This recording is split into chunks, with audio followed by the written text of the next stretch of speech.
I was halfway under a car, covered in engine grease, when my phone buzzed. It was a stupid mistake to check it, but some habit just took over. The text from my wife, Eleanor, was just one line, but it hit me like a physical blow. "I'm at the airport," it said. "I'm going overseas." Before I could even process that, another text came through. "You deal with Clara," it read. "Don't argue." I just stared at the screen, my hands still slick with oil, and my brain completely short-circuited. This wasn't a conversation we'd had. This wasn't some grand plan we'd made together. This was just her telling me she was gone. My coworker, Chris, walked by and must have seen the look on my face because he stopped dead. He asked if I was okay, and I honestly couldn't even answer him. I was still trying to figure out if this was real, or if I was having some kind of nightmare right there in the middle of my shift. I crawled out from under the car, read the messages again, hoping they'd change, but they hadn't. My wife had just left the country, abandoned our 1-year-old daughter, without a single word of warning. I called her 3 times, and every single call went straight to voicemail, like she'd already turned her phone off, or maybe even blocked me. And that's when it hit me. This wasn't some impulsive decision she'd made that morning. This was planned. This was something she'd been setting up for weeks, maybe even months, and I'd been too exhausted, too trusting, to see it coming. Let me rewind for a second, because you need to understand how we even got here. I met Eleanor 4 years ago at a restaurant in Old Town. She was this confident, outgoing woman who just seemed to have her life completely together in a way I certainly didn't. She was 7 years older than me, and at the time, I thought that was exciting. She knew what she wanted, she didn't play games. We got married at the courthouse 8 months later because she said she didn't need some big wedding to prove our commitment. And honestly, I was relieved, because I didn't have the money for anything fancy anyway. Things were good for about a year, and then she got pregnant. I'm not going to lie, I freaked out when she told me. I was 23 years old, working at a repair shop, barely making enough to cover rent. But she seemed happy about it. She talked about baby names and nursery colors, and I convinced myself that maybe this was what we needed, to really feel like a family. But the second Clara was born, something shifted. Eleanor stopped looking at me the way she used to, and she started going out with her friends more and more. She'd come home at 2 in the morning, smelling like alcohol and cigarettes. And when I'd ask where she'd been, she'd just say she needed time to herself. "I'm losing myself," she'd say whenever I brought it up. "I need to remember who I am outside of being a mom." And I tried to be understanding. I really did. But there's a difference between needing space and completely checking out of your own life. I texted her back from the shop, told her we needed to talk immediately, but she didn't respond. I called Clara's daycare, where she was supposed to be until 5, and the woman who answered sounded surprised when I said I needed to pick her up early. She asked if everything was okay, and I didn't know how to explain that my wife had just fled the country without telling me. So, I just said there was a family emergency. Chris came over, saw me grabbing my jacket. I told him I had to leave right now. "Go," he said, without even asking questions. "We'll cover for you." I got in my car, heart pounding, because I kept thinking about what would have happened if I hadn't checked my phone. If I'd worked my full shift, shown up at 5, only to find out Eleanor never arranged for anyone to get Clara. The woman at the daycare handed Clara over and gave me this look, like she knew something was very wrong, but she didn't push it. Clara smiled when she saw me, reached her little arms out, and I felt this wave of pure anger wash over me. How could Eleanor just leave her like this? How could she look at this perfect little kid and decide she mattered less than some trip overseas? I drove home, my hands shaking the whole time.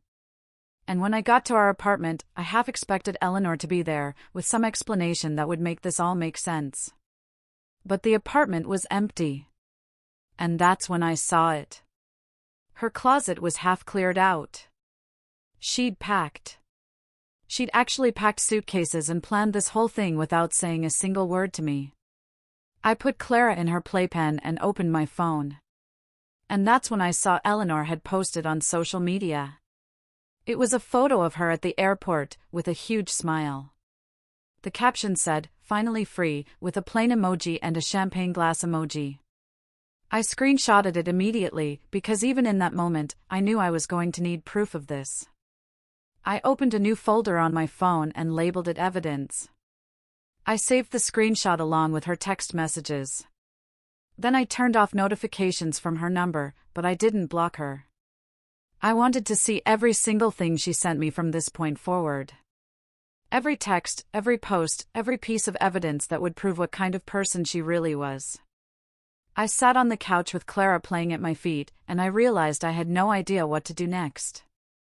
I didn't know how to take care of a 1-year-old by myself, because Eleanor had always handled the feeding schedules, the nap times, all the little details that keep a kid alive. I was spiraling when I remembered Sarah. Sarah was Eleanor's cousin, and the two of them hated each other for reasons I'd never fully understood. Eleanor had told me once that Sarah was judgmental and controlling, but every time I'd met Sarah, she'd seemed perfectly nice. I texted her and said I needed help. She responded in less than 5 minutes. She asked what happened, and I sent her a screenshot of Eleanor's text. Sarah called me immediately.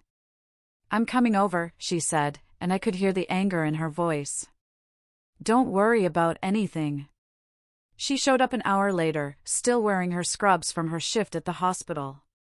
She walked in, took one look at me, and asked if I'd fed Clara. I admitted I'd given her some crackers and a juice box. Sarah just nodded and went straight to the kitchen. She made dinner for Clara, gave her a bath, and then sat me down and wrote out a schedule on a sticky note. Feed, bath, books, bed. "You're going to follow this every single night," she said. "I'll help you twice a week, but you need to learn how to do this yourself, because I'm not moving in." I nodded and felt this weird sense of relief, because at least someone was on my side. That night, after Clara was asleep, I sat in the quiet apartment and felt something I hadn't felt in months. Control. Eleanor had been chaos for so long. And now that she was gone, everything felt strangely calm. I opened my phone and looked at the evidence folder, and I realized this was just the beginning. I had no idea what she was really planning, but I knew one thing for sure. When she came back, she was going to find out that I wasn't the same guy she'd left behind. The first week without Eleanor was brutal in ways I didn't expect. I thought the hardest part would be the physical stuff, like changing diapers and making meals, but honestly, that became routine pretty fast. The real nightmare was the sleep deprivation. Clara would wake up crying at midnight, then again at 2, then again at 4, and every time I'd stumble into her room, half asleep, wondering how single parents do this without losing their minds. I started keeping a notebook by my bed where I'd write down everything that happened each day, because Sarah told me I needed to document everything in case this turned into a custody battle. So I'd write things like, "Clara ate half a banana and threw the rest on the floor," or "Temperature was normal, no fever," or "Eleanor posted a photo from Portugal, didn't ask about Clara." It felt paranoid at first, but then I realized this notebook was becoming the most important thing I owned. Every page was proof that I was here doing the work, while Eleanor was out there pretending she didn't have a child. Work became this weird escape, where I could just focus on brake jobs and oil changes without thinking about anything else. But Chris started pulling me aside more and more to ask if I was doing okay. I'd show up with bags under my eyes and coffee stains on my shirt, and he'd just shake his head, like he couldn't believe what I was going through. The guys at the shop were good about covering for me when I needed to leave early for daycare pickup, but I could tell they were starting to worry about me. I was making stupid mistakes, like forgetting to tighten bolts or leaving tools in places they shouldn't be. And in a repair shop, those kinds of mistakes can get someone hurt. Chris sat me down one afternoon and told me I needed to get my head straight, because this job was dangerous when you weren't paying attention. I promised him I'd be more careful, but honestly, I don't know how I was supposed to focus when my entire life was falling apart. Then Clara got sick, and that's when everything went from hard to impossible. I woke up at 3 in the morning to her screaming, and when I went into her room, she was burning up with fever.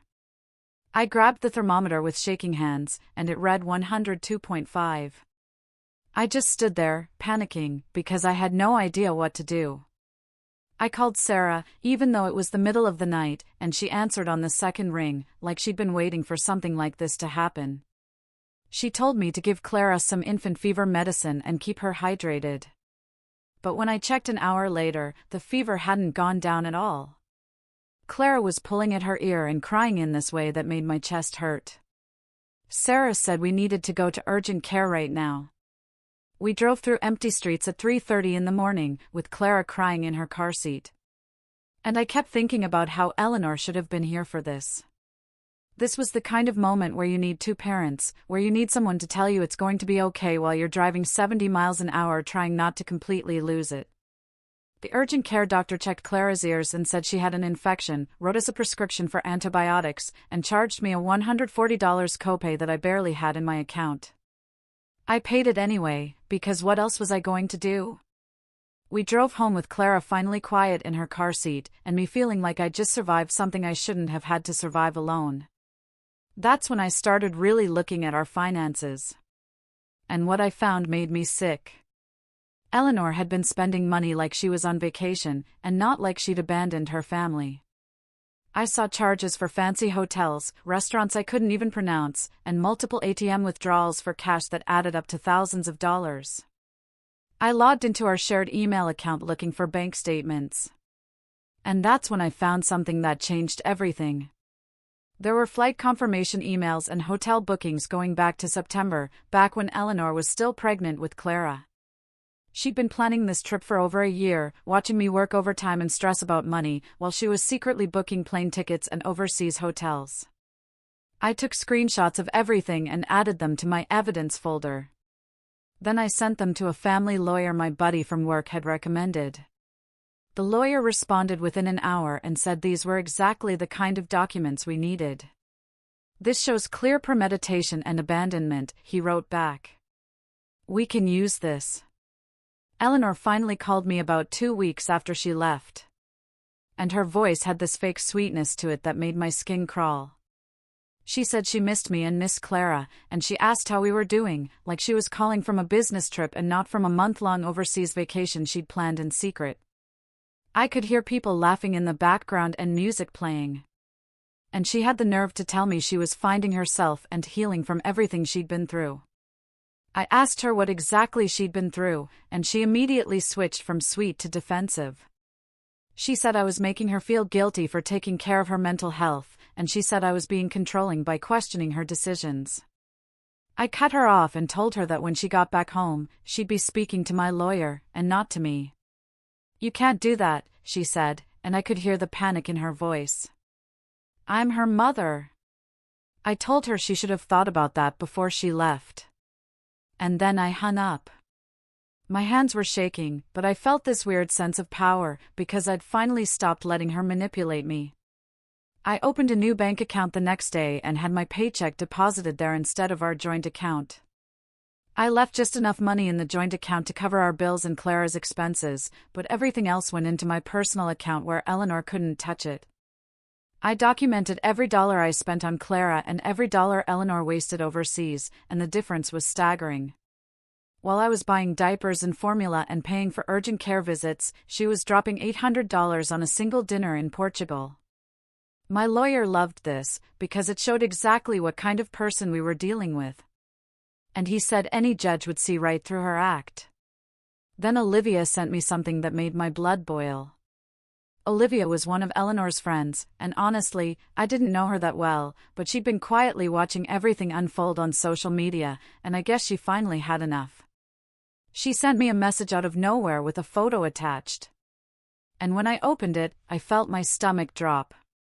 It was a photo of Eleanor in Portugal with some guy's hand on her thigh. They were sitting at an outdoor restaurant looking out at the ocean. And Eleanor had this huge smile on her face, like she didn't have a care in the world. Olivia's message just said, "Thought you should see this.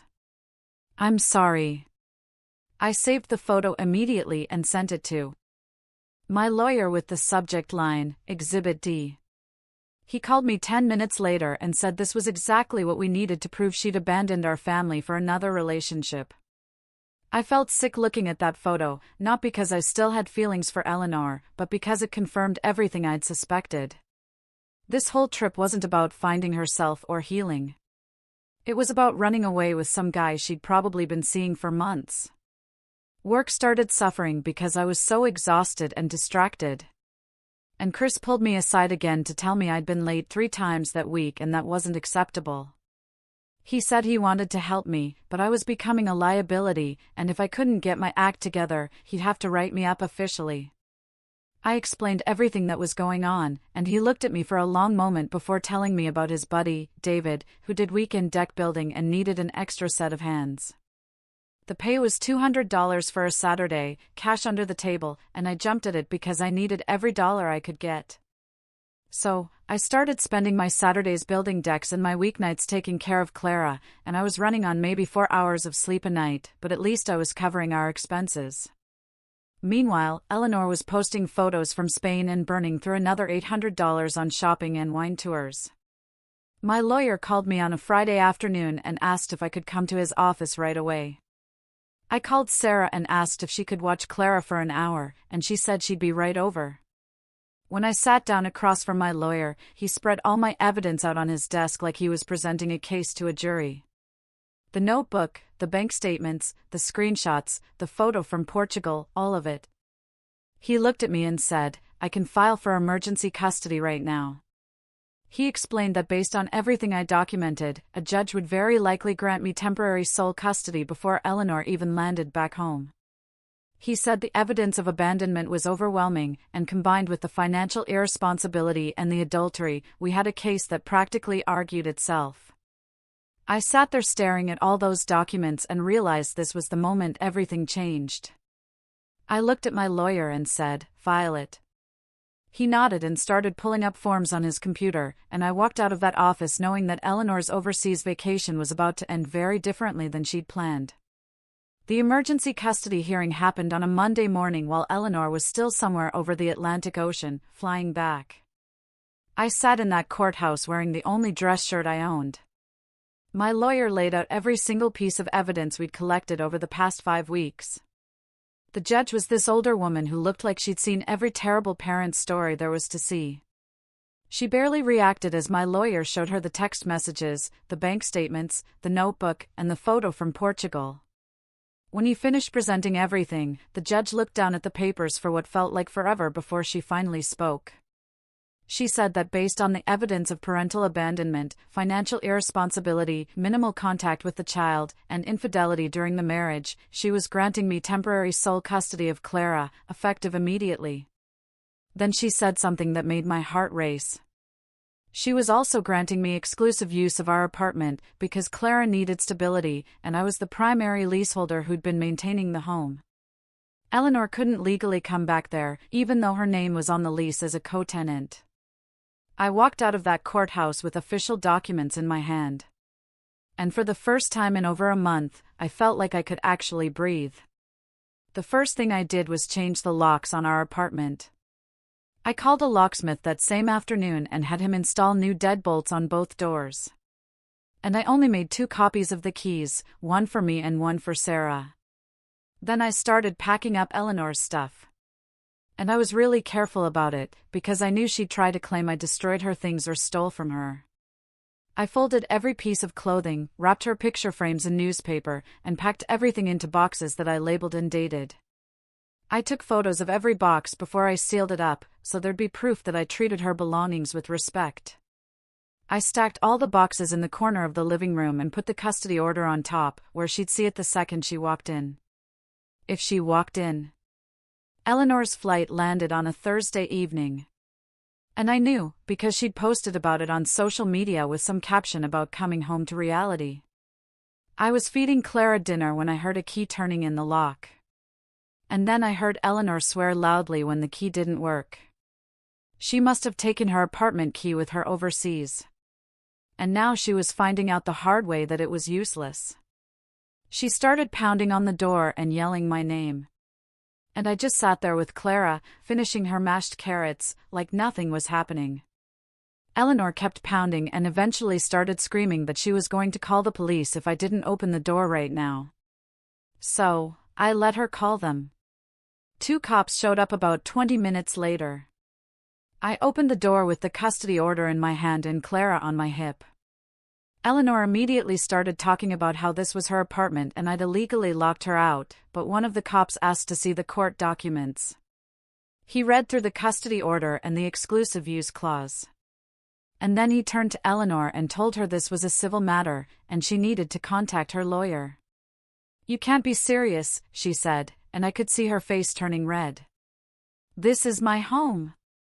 The cop just repeated that it was a civil matter and they couldn't force me to let her in. And then they left. Eleanor stood in the hallway staring at me like she couldn't believe this was happening. And I closed the door without saying a single word. She hired a lawyer within 2 days and filed a motion to vacate the emergency custody order. Her argument was that she'd been dealing with mental health issues and needed a break to recover, and that I was being controlling and vindictive by keeping her away from her daughter. She claimed the trip overseas was therapeutic and that she'd been in contact with me the whole time, which was such an obvious lie that even her lawyer must have known it was garbage. The hearing for her motion was set for 3 weeks later. My lawyer told me to just keep doing exactly what I'd been doing, because the evidence spoke for itself. So, I kept working, kept taking care of Clara, kept documenting everything in my notebook. Eleanor tried calling me a dozen times, and I never answered. She sent text messages ranging from apologetic to threatening, and I screenshotted every single one and added them to my evidence folder. The hearing was worse than the first one, because Eleanor was actually there this time. She showed up wearing this expensive dress she must have bought overseas, and she cried while her lawyer talked about how much she loved Clara and how she just needed time to heal from postpartum issues. My lawyer let her talk, and then he stood up and presented the evidence. The bank statements showing her spending thousands on vacation while I paid for urgent care. The social media posts about being finally free while I was doing midnight feedings. The photo with another man in Portugal. The flight confirmations proving she'd planned this for over a year. And the phone records showing she called me exactly 4 times in 5 weeks. And 2 of those calls were to yell at me for filing for custody. The judge listened to everything, and you could see her expression getting colder and colder. When both lawyers finished, the judge denied Eleanor's motion completely. She said the temporary custody order would remain in place. Eleanor would be allowed supervised visitation only at a court-approved facility, and we'd have a final hearing in 6 months to determine permanent custody. Eleanor's lawyer tried to argue, but the judge just said her decision was final and moved on to the next case. 6 months passed, and life actually started feeling normal again. Clara grew and started saying more words, and our apartment became a real home instead of just a place where we survived. I kept working at the shop and doing weekend jobs with David, and slowly I started building up some savings. Sarah still came over twice a week to help out, and she'd become like family to both me and Clara. And then I met Chloe. She was David's sister. And she stopped by one Saturday while we were building a deck to drop off lunch for her brother. She saw me, covered in sawdust, trying to entertain Clara during our break. And she just sat down and started playing with her like it was the most natural thing in the world. We started talking and I found out she was a kindergarten teacher who actually liked kids, which felt like a miracle. After everything with Eleanor, we went out for coffee a few times, and she never pushed me to move faster than I was ready to move. She understood that Clara came first and that I had a lot of baggage to work through. Clara's second birthday was on a Saturday, and I decided to have a small party at our apartment with just a few people. Chris came with his wife. David brought Chloe. And Sarah showed up with a homemade cake that Clara immediately tried to grab with both hands. We were all sitting around watching Clara open presents when someone knocked on the door. And I already knew who it was before I opened it. Eleanor was standing there, holding a wrapped present, and she clearly hadn't been invited. The supervised visitation order meant she was only supposed to see Clara at a court-approved facility with a supervisor present. But here she was, showing up at my apartment like the rules didn't apply to her.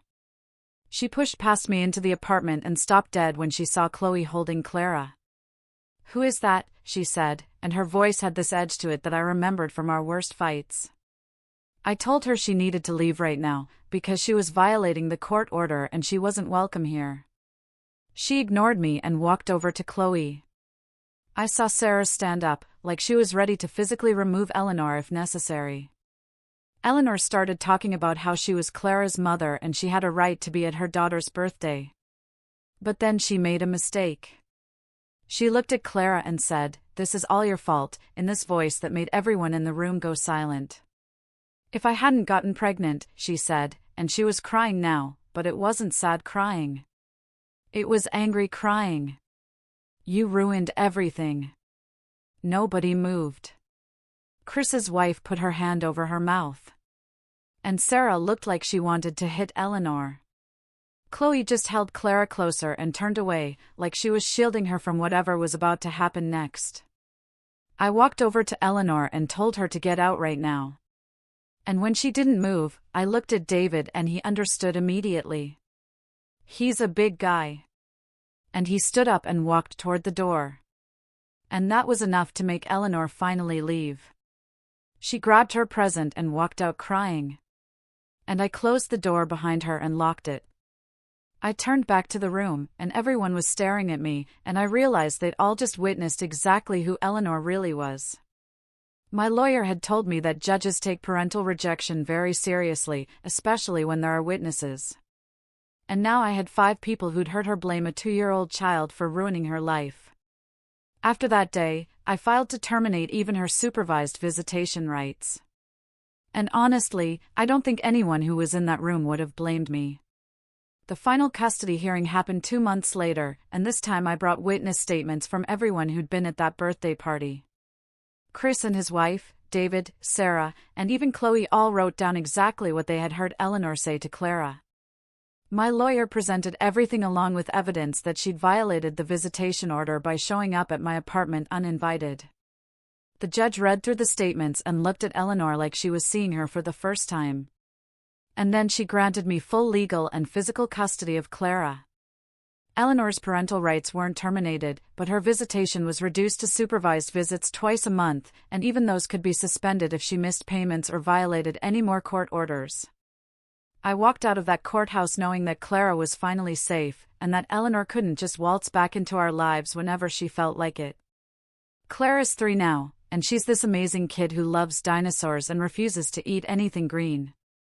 She doesn't remember her mother leaving, and she definitely doesn't remember that birthday party. Sometimes she asks about the lady in the photos, and I just tell her that some people aren't ready to be parents, and that's okay, because she's got plenty of people who love her. She's got me and Sarah and Chloe, who's been in our lives for over a year now and treats Clara like she's her own.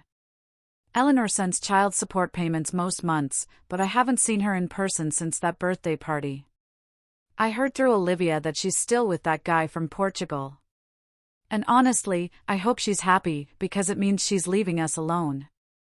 Kids don't remember the people who left. They remember the people who stayed. And in the end, that's all that really matters. What do you think? Did I do the right thing by documenting everything?